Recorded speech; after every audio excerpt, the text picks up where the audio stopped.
ഹാലേൽ ഹാലേൽ വാഴ്ത്തി പാടിൻ.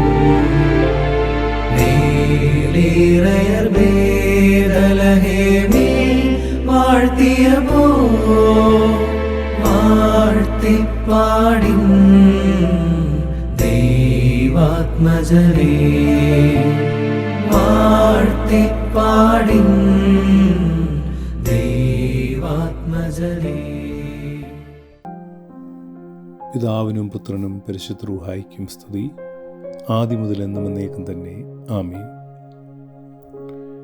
കുസൃതി കുട്ടികളായ ഞങ്ങൾക്ക് പ്രധാന അധ്യാപകൻ ഒരിക്കൽ തന്ന ചിന്ത ഇതായിരുന്നു: നിങ്ങൾക്കൊരു മനുഷ്യനായി ജീവിക്കുവാനെങ്കിലും പരിശ്രമിച്ചുകൂടെ? മനുഷ്യനായി തീരാൻ മനുഷ്യരാരാണെന്നറിയണമല്ലോ. ആ അന്വേഷണമാണ് മനുഷ്യൻ എന്ന വാക്കിൻ്റെ പര്യായമായി തീർന്ന് ക്രിസ്തുവിൽ എത്തിച്ചേർന്നത്. ക്രിസ്തുവിൻ്റെ മാതൃക മനുഷ്യരായി തീരുവാൻ ആഗ്രഹിക്കുന്നവർക്ക് ഒരു വെല്ലുവിളിയാണെന്നുള്ളതിൽ യാതൊരു സംശയവുമില്ല. പൗലോസിൻ്റെ ഭാഷയിൽ പറഞ്ഞാൽ, സ്വർഗസുഖങ്ങളെ മുറുകെ പിടിക്കാതെ ദാസനായി തീർന്ന് അവരുടെ പക്ഷം പറ്റിയവൻ. ദാസനായ മനുഷ്യനെ ആർ പിൻപറ്റാൻ? ഒരു പക്ഷേങ്കിൽ യോഹന്നാൻ്റെ വീക്ഷണം കൂടി ശ്രദ്ധിച്ചാൽ ഈ മനുഷ്യനെ പിൻപറ്റുവാൻ കുറെ കൂടെ ആഗ്രഹം ഉണ്ടായേക്കാം. യോഹന്നാൻ പറയുന്നത് ഇവൻ ദൈവവുമായിരുന്നു, നമ്മുടെ ഇടയിൽ പാർക്കുകയും ചെയ്തിരുന്നു. അതുകൊണ്ടായിരിക്കാം മനുഷ്യപുത്രനെന്നും ദൈവപുത്രനെന്നും ഒരുപോലെ അവനെപ്പറ്റി പറയുന്നത്.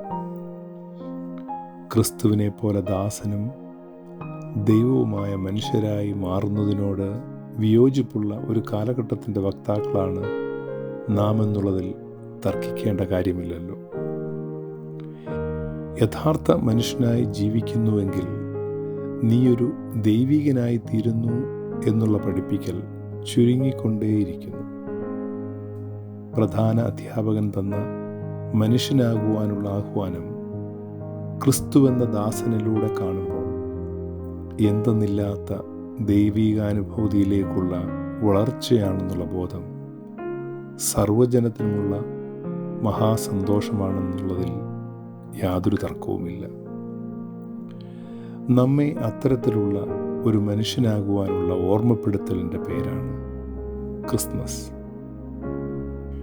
പ്രിയരെ, നമ്മെ ക്രിസ്തു പോലെ മനുഷ്യനാകുവാൻ ഈ ക്രിസ്മസ് ക്ഷണിക്കുന്നു എന്നുള്ളതാകട്ടെ മനുഷ്യനാകുവാനുള്ള നമ്മുടെ പ്രേരകശക്തി. ക്രിസ്തു പോലെ മനുഷ്യനായി തീർന്നാൽ നിങ്ങൾ ദൈവികനായി തീരുന്നു എന്നതത്രേ ക്രിസ്തു സംഭവം നമ്മെ വീണ്ടും ഓർമ്മിപ്പിക്കുന്നത്. ദാസവേഷം പൂണ്ട ക്രിസ്തുവിൻ്റെ പക്ഷം പിൻപറ്റുവാൻ നമ്മൾക്കിടയാകട്ടെ. അതിനായി ദൈവം നമ്മെ സഹായിക്കട്ടെ. സ്നേഹപൂർവം, ഫാദർ ജേക്കബ് ജോസഫ്.